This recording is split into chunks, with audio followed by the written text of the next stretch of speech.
Before we dive into this madness, hit that subscribe button. Because once you hear what happened on that Chicago train, you'll realize danger is always closer than it seems. The words echo like a warning as our story opens in the freezing, steel-cold tunnels beneath downtown Chicago. It is 9:41 p.m.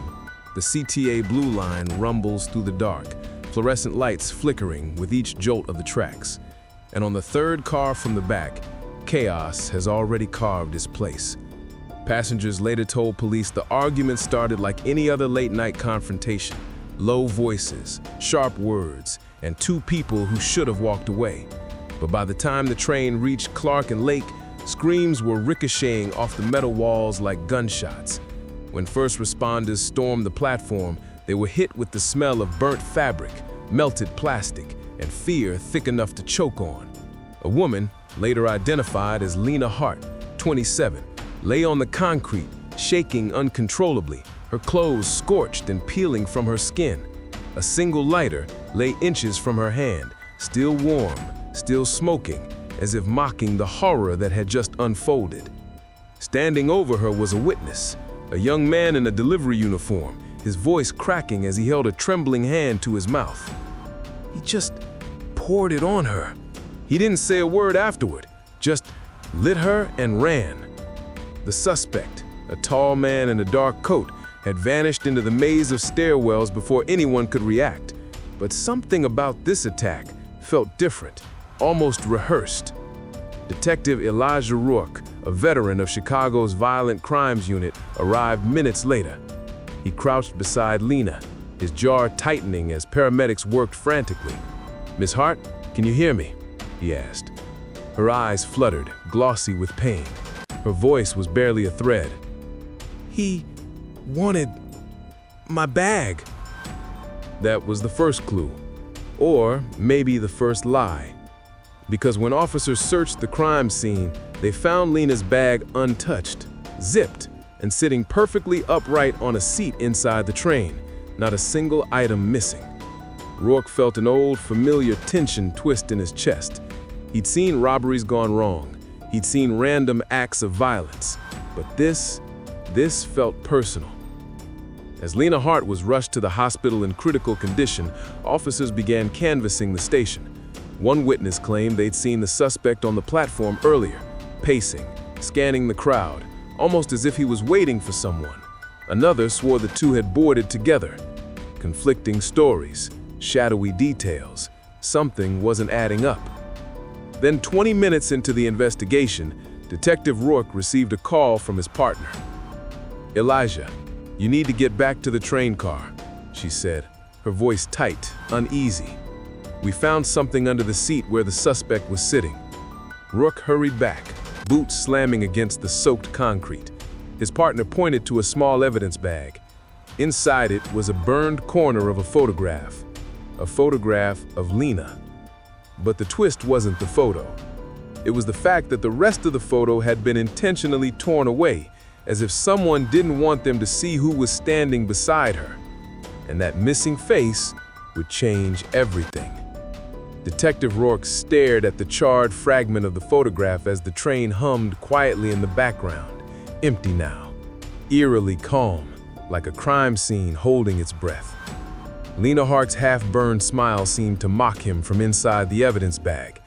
Someone had wanted her hurt, badly, and they wanted to hide whoever had been standing next to her. But why? Rourke's partner, Detective Mara Ellison, arms crossed tightly over her chest, watched him. "Elijah, this wasn't random. Nobody carries a picture like that and attacks a stranger." Rourke didn't answer. He didn't have to. The truth was already slipping through the cracks. This was personal. He could feel it. Minutes later, they were back at headquarters, the photograph fragments spread across a stainless steel table. Forensics worked silently under the harsh fluorescent lights, dusting, scanning, comparing. Lena's half-face, a scorched background, a torn edge where another person once stood, but no hint of who it was. Then came the second strike. A uniformed officer rushed in, breathless. "Detectives! A security camera on the street picked him up. The suspect ran north out of the station. And there's something else." He placed a tablet in front of them. The footage wasn't crystal clear, but the silhouette was unmistakable. Tall, lean, wearing a dark coat, and carrying something in his left hand. A bag. Not Lena's bag. A small messenger bag of his own. Rourke leaned in. "Freeze it. Zoom." The officer did. On the side of the bag was a patch. A faded logo. Mara inhaled sharply. "That's a security badge." "Private contractor," Rourke muttered. "These guys do night shifts all over the city." Meaning the attacker wasn't some unstable stranger. He was trained, disciplined, someone who knew how to hurt a person and disappear. Before they could pull company names from the bad style, another alert came through, this time from the hospital.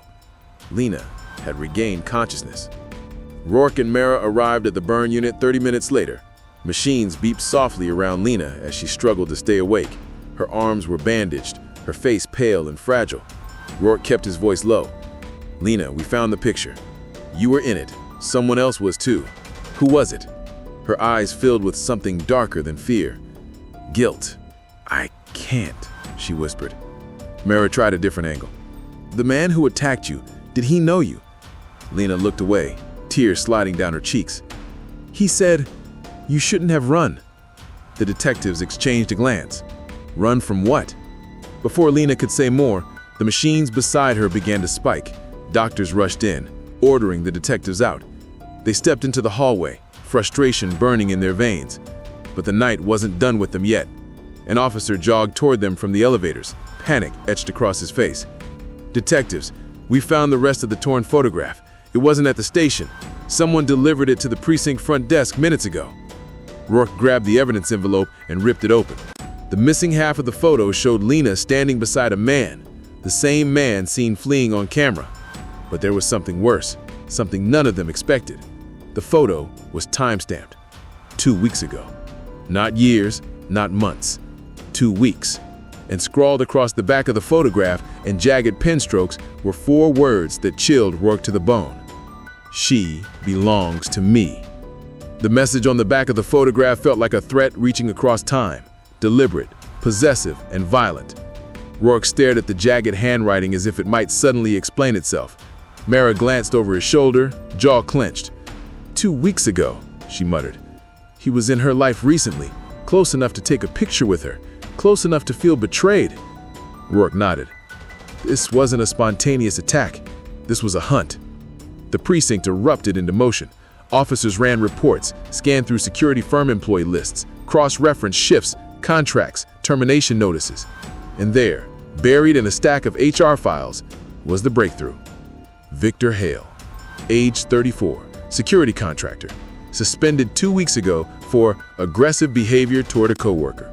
Last known address, a basement-level apartment 4 blocks from the Blue Line. The same 2-week window as the photo. The same 2-week window Lena had tried to run from. Within an hour, a tactical unit surrounded the apartment. Rourke and Mara walked in first, guns drawn, the air thick with mildew and something far chilling. Silence. Not the silence of an empty space, the silence of a place recently abandoned. On the table sat a half-eaten meal, still warm, a jacket, a duffel bag unzipped on the floor, and taped to the refrigerator door was a sheet of paper, a train map. Blue Line highlighted in red, Clark and Lake circled, and scrawled beneath it, I finish what I start. Mara's voice was barely audible.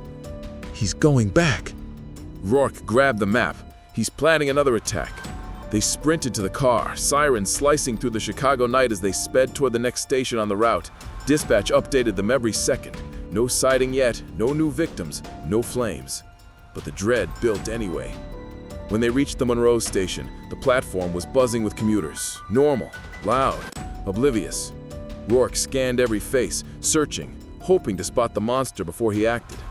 Then he saw him. Victor Hale stepped off a southbound train car, head lowered, hood pulled tight, messenger bag hanging from his shoulder. Calm, measured, a predator among prey. Rourke shouted, Hale, Chicago PD, don't move! The crowd froze. Hale didn't.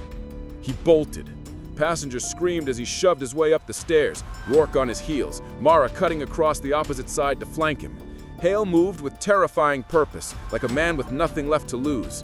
At the top of the stairs, he spun around, lighter in one hand, bottle in the other. "Drop it, Victor!" Rourke yelled. Hale's smile was twisted, hollow. "She was mine. She promised." Mara raised her weapon. "Lena didn't belong to you. It's over." But Victor took one step back, toward a terrified commuter pinned against a pillar. Rourke lunged before Hale could react, slamming him against the wall.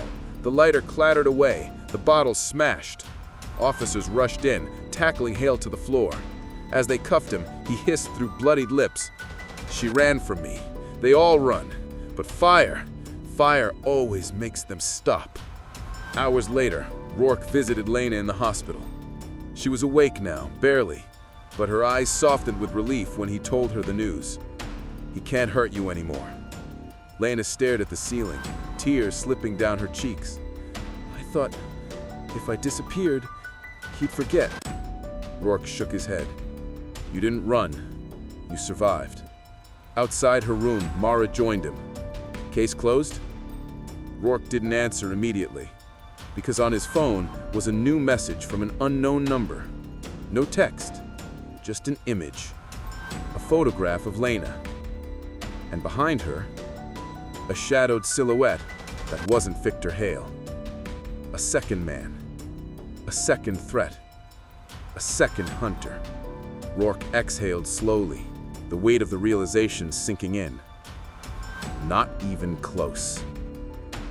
If you thought this case was intense, the next one will leave you sleepless. Hit subscribe. You're gonna need it.